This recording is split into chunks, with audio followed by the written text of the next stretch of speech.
random racer. Are you ready? I want to ask you all kinds of racing questions that I may not be educated on, nor is the audience, because again, NASCAR, especially in the Middle East, is a growing sport. So let's do it. First thing, your favorite track, and do different tracks make you nervous? A new track makes a driver nervous. Is that correct? Yeah, so even though they're all ovals, they're all very different because there's different banking, there's different track surfaces, different lengths. Like there could be a bump in the track that makes the turn sketchy. So for me, every track is very different. And I would say my favorite one is definitely Daytona, just because it's Daytona. It's so exciting.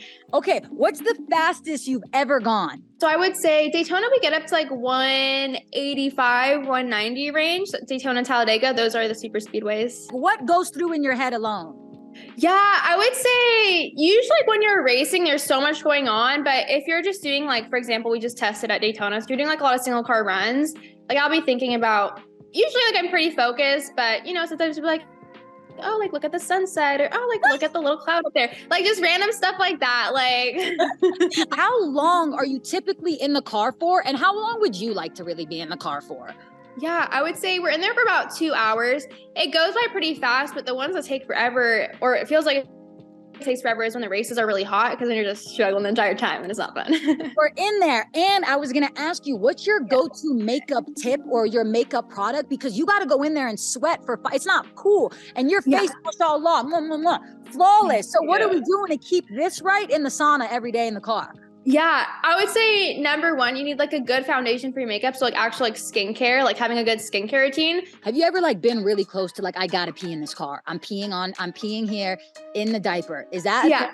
So people do sometimes pee in the race car, but for me, like for the most part, I sweat everything out so much so I don't have to pee. But I'm the type, before I get in the race car, I pee like 10 times. Like if I'm anxious, I will literally keep peeing because I'm so scared of having to pee in the race car. When you're in those moments and when you crash, what goes through your head and how do you not get nervous to get right back in that car and keep going? That's a huge barrier you break immediately.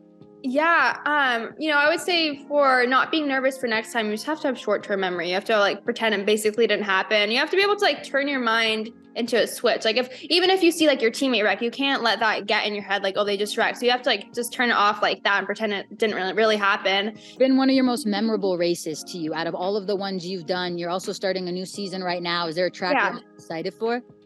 I would say my most memorable was my first time at Daytona, just because I think that was one of my like I made it moments. Are you into cars outside in your personal life too, or just like the NASCARs?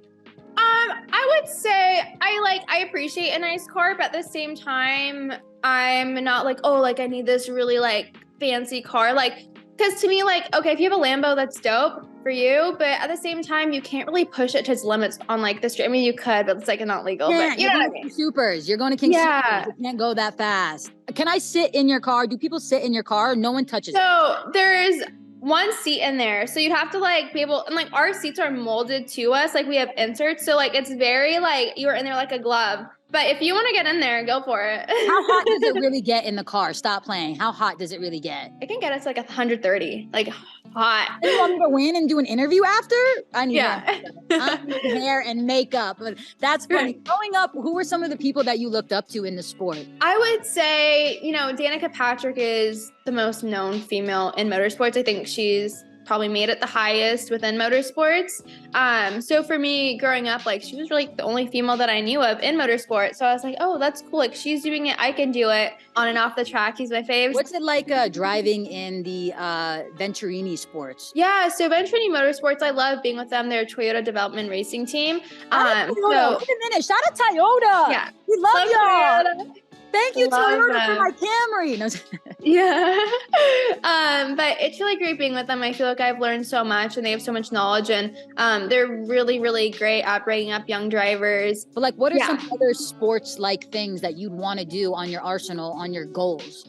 Yeah, I mean, I would say I have a lot of things that I still want to accomplish within motorsports. Definitely, you know, to win at Daytona and to win championships. I mean, NASCAR has a whole ladder system, so I want to be able to, you know, get to the top level, which is the Cup Series, and also like win at every level going up. What do you see for the future of women in this sport? Motorsports is still very male dominated, and I think, you know, through the years, I do see more females coming up, but I think, as you get like further up in the sport, there's less and less females. I mean, there hasn't been a female in the sport since Danica Patrick in the top level. So, and like she's been retired for, it's probably been a decade. Literally. So it's pretty crazy. Like, I mean, yes, there's more females coming up, but I feel like, as you go up through those ranks, like the numbers get smaller and smaller. I mean, there's only a couple females in NASCAR that are running like the full season due to funding issues. So, and I think it goes for all female athletes, like the lack of support and funding. I think we're all just underfunded. So I think we're moving in the right direction, but definitely, I wish we could move a little bit faster. I want to know, for all of the Middle Eastern girls who are watching this right now,